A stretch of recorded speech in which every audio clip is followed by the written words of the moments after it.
আমার দিদি জামাইবুড়ো এসছে আমাদের বাড়িতে, তাই ভাবলাম ওদেরকে নিয়ে একটু ঘুরতে যাবো, ওদেরকে নিয়ে একটু ঘুরতে বেরোবো কোথাও। কিন্তু ঘুরতে বেরোনোর প্ল্যান তো ছিল, কিন্তু যেখানে যাওয়ার প্ল্যান ছিল সেখানে আর যাওয়া হয়নি, অন্য এক জায়গায় ঘুরে চলে এসেছি। আসলে আমরা সবাই দুপুরে খেয়ে দিয়ে একটু ঘুমিয়েছিলাম আর উঠেছি পুরো সন্ধ্যাবেলা, আর সেইখানে সন্ধ্যাবেলা তো বন্ধ হয়ে যায়, তাই আর যাওয়া হয়নি। তাই ভাবলাম ঘুরতে যখন যাবো ভেবেছি তো আশেপাশে কোথাও দিয়ে ঘুরে আসি, তাই আশেপাশে চলে এসেছি এই যে আমাদের এখানে বাঁশবেড়িয়াতে অংশেশ্বরী মন্দিরে। তো ওখানে এসেছি ফার্স্টে, ওখানে এসে অনেকক্ষণ আমরা সময় টময় কাটালাম, একসাথে অনেক মজা করলাম ওখানে। তো ওখানে অনেকক্ষণ সময় কাটানোর পরে তারপর আমরা চলে গেছিলাম বালিঘাট। এই যে এখানে বালিঘাটে এসেও অনেকক্ষণ সময় কাটিয়েছি, আর এখানে বেশ সুন্দর হাওয়া, এখান থেকে তো বাড়ি যেতে মনই চাইছিল না।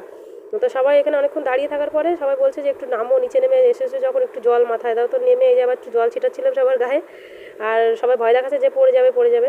তো তারপরে ওখান থেকে আবার চলে এসেছি একটু ফুচকা খেতে। তো কোথাও ঘুরতে পেরেছি আর ফুচকা খাবো না, এটা তো হতেই পারে না। ফুচকা খেয়ে তারপরে একটু এই যে ফটোগুলো দেখো, ঘুরতে গেছিলাম যে ফটোগুলো তুললাম আর কি, ফটোগুলো দেখো। তো এরকম শর্ট ভিডিও দেখতে তোমাদের ভালো লাগে না লং ভিডিও, সেটা অবশ্যই আমাকে জানিও। আর ভিডিওটা ভালো লাগলে